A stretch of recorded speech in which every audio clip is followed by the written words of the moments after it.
Gore, and I don't give a fuck.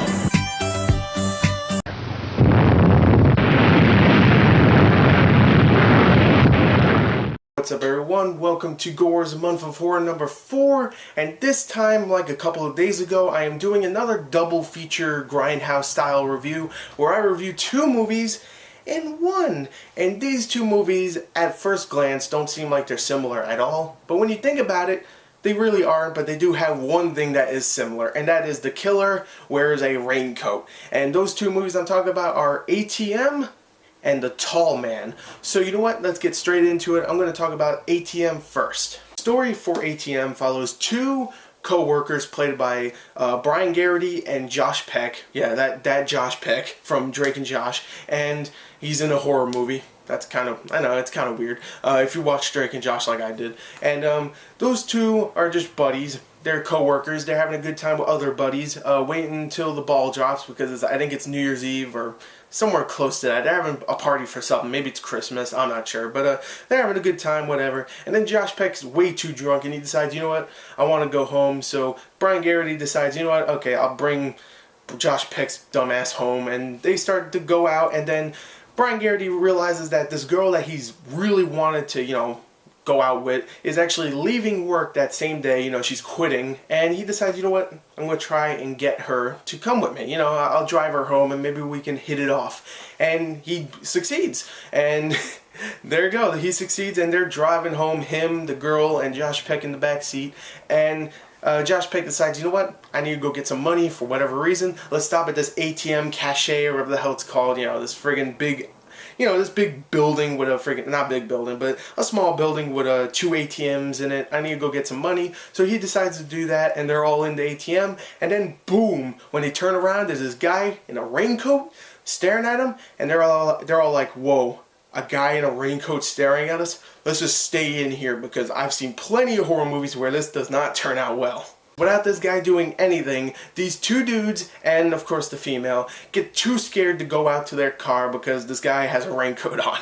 And yeah, it's pretty silly, but it's not that silly because then you realize, oh wait, he is a sadistic murderer, because out of nowhere he just randomly kills a dude just to show these 3 people in this ATM, yeah, that's right, I'm a murderer, and he just kills a random dude. And of course the whole rest of the movie is them hiding in this ATM, waiting until there's a great moment to run out and go to the car, or wait until daylight shows up so more people come and they feel safe enough to leave, and blah blah blah. It's a pretty simple story. The story, even worse, is the characters. The characters are just not likable at all. Like, I could like forgive a movie as long as the characters are likable, but here they are not. Brian Garrity, Josh Peck, and Alice Eve don't feel like they have any chemistry whatsoever. Alice Eve and Brian Garrity don't have any chemistry love-wise, of course, and it's just not good, well-written characters. They're not likable, and I don't care if any of them die. And I just don't, I don't care. I just don't care. And what makes it even worse is the dialogue is just bad. Whenever it's trying to be funny, it's just laughably horrible. And I don't know what happened with Josh Peck. He just looks so weird skinny, and just so weird when he's trying to be that asshole douchebag. Just be the lovable dude from Drake and Josh. Just be that. I mean, don't be serious and drinking everywhere and being a dick to everybody. Just don't do that. It's not working. It really isn't. Makes it even worse, it's just going downhill. It's just going downhill. What makes it even worse is the movie's not scary. It's not scary at all. It's not tense. It's not, you know, creepy at moments. It's just not scary at all. I mean, sure, it has blood here and there. People get stabbed. People get their head bashed in. There's blood. I'll give it that. It's definitely an R-rated movie. But it's not creepy, it's not tense, and I mean, sure, there are moments where it's supposed to be tense, but it's not tense because you don't care about the characters. You know, if you cared about the characters, then it might be a little tense, but you don't, so you're just like, okay, can't wait until this kills them, and sometimes it doesn't, sometimes it might. I'm not going to spoil it, but still, it's just not a very scary film. It's not well written, not well directed, the characters aren't likable, the story is generic. I'm going to give this film, I'm just going to get straight into the review. I'm going to give this film a 15 out of 40. Very, very just pretty bad, I'll just say. Yeah, ATM is just not very good. So there you go, there's ATM. Now let's talk about The Tall Man. For The Tall Man is set in a town where children are abducted all the time. I think in the beginning of the film there's a 13 or 14, maybe 15 cases of child abductions in the last couple of years. And yeah, a lot of people get abducted, and people at first thought it was an urban myth about a man called the Tall Man who wore, of course, a raincoat, and he was a tall dude. And everybody was like, nah, that's a myth. But now, pretty much after the 13th or 14th kidnapping, they're pretty much going, you know what, it is. I've seen him. He's a big dude with a freaking with a raincoat on. Yeah, I've seen him. So everybody's like, yeah, you know, it's the Tall Man. And the movie actually follows Jessica Biel, who is a single mom, lost her husband long ago, and you know, she loves her son. She does. You can kind of see where this is going. But she loves her son very much. She plays with him, blah, blah, blah. And one day, she comes home from work. She's a nurse. And she comes home from work, and guess what? Boom, the Tall Man takes her child. And the rest of the movie is pretty much her trying to figure out where he is, trying to get her son back. And that's what the movie would like for you to believe. It really would. But there's a midway twist about 50, 60 minutes into the film, because the movie's about an hour and 40 minutes, I would say.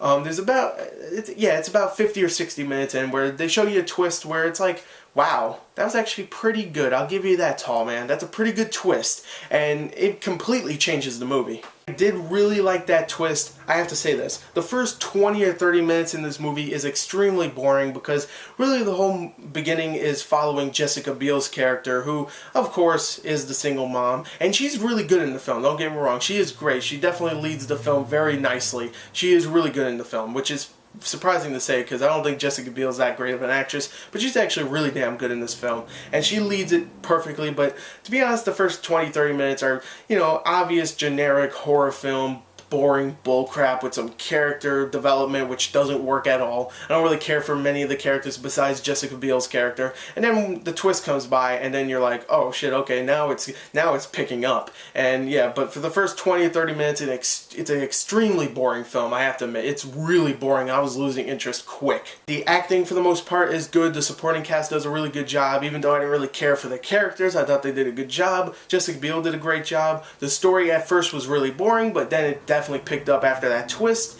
And I thought the movie was actually kind of creepy at times. I would say when the twist happens, like right in the middle of that twist, right when it, you know, starts, it actually is kind of creepy in parts here and there. But for the most part, it's not all that scary, even in the first 50 minutes. Even when the Tall Man strikes, you know, it's not really that scary, really. I mean, it's kind of like, oh, okay, that's kind of weird, but it's not really all that creepy or scary. So the movie itself benefits from when that twist happens. It really does benefit, because if that twist wasn't there and it was just a generic horror film, this would be a terrible film. But because that twist is there and it changes the movie completely, it actually helps with the creepy level and the story level and even the acting level in a way.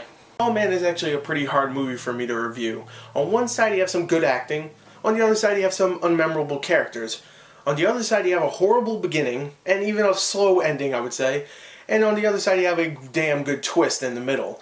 So if I had to think about it, The Tall Man is a mixed bag, but I think it's a little bit more better than it is bad. It does have its pretty bad parts. The beginning is boring, the ending is kind of boring, the dialogue isn't that amazing, the characters aren't that likable. I'm going to give The Tall Man a 25 out of 40 because that twist was really damn good and it actually kind of creeped me out at parts. I like that, and it was much better than ATM, so there you go. So in the battle of the hooded killers, I give it to The Tall Man because ATM is not good. So yeah, ATM got a 15 out of 40 and Tall Man got a 25 out of 40. There you go. There's my reviews. I hope you enjoyed them. Sorry they were a little not as good as usual, but I'm a little sick. I'm a little cold too. Oh my god, it's starting to get real cold here. So sorry if it's not that great, but yeah, I'm not really feeling all that great. So anyway, there you go. I hope you enjoyed it. Anyway, thank you and goodbye.